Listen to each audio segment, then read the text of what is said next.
Welcome to Dose Brain, a new video where we delve into the unspoken language of the body. Body language, the subtle and sometimes not so subtle physical cues we give off, is a critical part of our communication. It can speak volumes about our mood, intentions, and thoughts, often louder than words. But did you know it can also be the reason someone might feel uneasy or turned off by you? Yes, certain types of body language can have that effect, and it's not always obvious what we're doing wrong. In this video, we're going to explore 5 such body language cues. We'll talk about what they are, why they can be off-putting, and how to avoid them. This isn't just about avoiding misunderstandings. It's about improving our relationships and interactions with others. So let's dive into these 5 body language cues that can be a turn-off. Starting with the first type of body language, we have closed body language. Closed body language is like a universal do not disturb sign, a nonverbal cue that signals a person may not be receptive to communication or interaction. It's characterized by postures and gestures that close off the body from others, creating a physical barrier between the individual and the outside world. Imagine walking into a room and seeing someone with their arms crossed tightly over their chest, their eyes looking down or away, avoiding any form of eye contact. This body language isn't exactly welcoming, is it?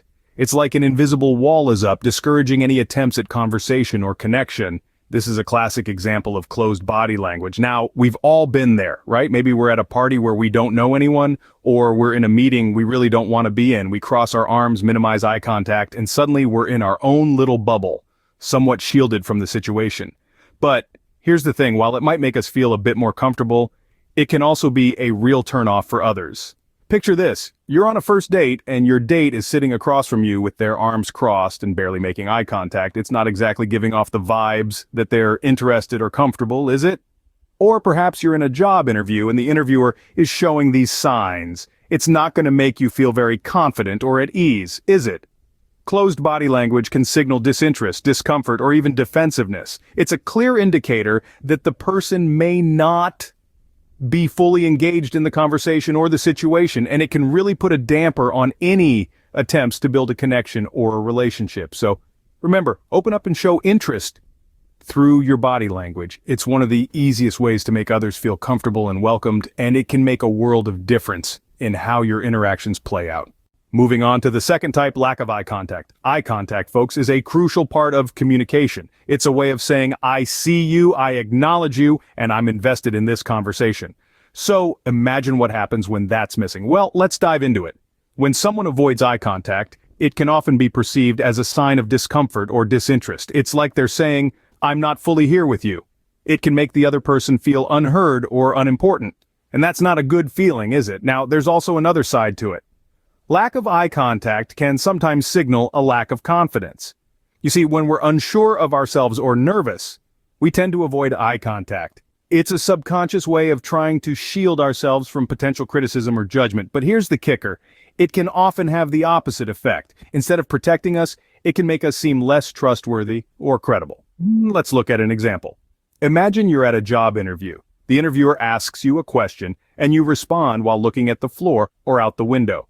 It doesn't matter how brilliant your answer is, the lack of eye contact can make you appear less confident and less sincere. So what's the takeaway here? Eye contact is more than just a polite habit. It's a powerful tool that can help us build trust and show engagement. It's a non-verbal way of saying, I'm here, I'm confident, and I'm interested in what you have to say. And remember, it's not about staring someone down, it's about maintaining a comfortable level of eye contact that shows you're engaged in the conversation. Eye contact is key to building trust and showing engagement. Next up, we have invasion of personal space. A fascinating aspect of human interaction is our inherent understanding of personal space. Picture an invisible bubble around each person, a special zone that's uniquely theirs. This is what we call personal space. It's a comfort zone, a place where we feel safe and secure. But what happens when someone invades that space? Well, it can feel as if our boundaries are being violated. It's like someone barging into your bedroom without knocking, right? That's not cool. It's unsettling, and it can make us feel uncomfortable, anxious, and quite frankly, a bit invaded. But here's the thing. The size of this personal space bubble isn't the same for everyone. It varies based on cultural backgrounds, personal preferences, and even the situation at hand.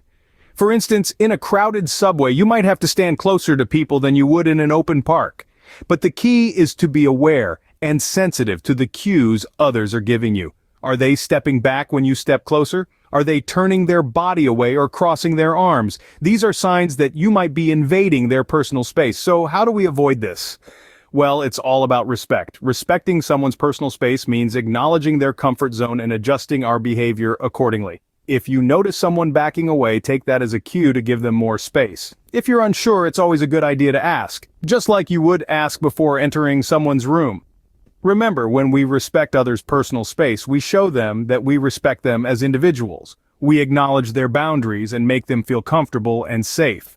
This not only fosters better communication, but also builds trust and rapport.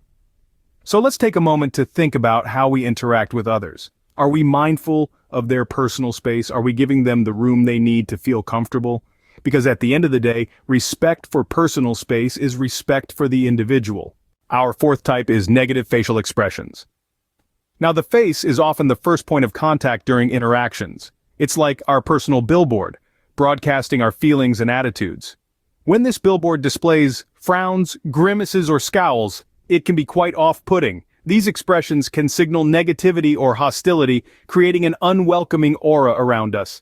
Imagine walking into a room and being greeted by a scowling face. Not the most pleasant experience, right? These negative expressions can instantly create barriers in communication, making the other person uncomfortable, defensive, or even fearful.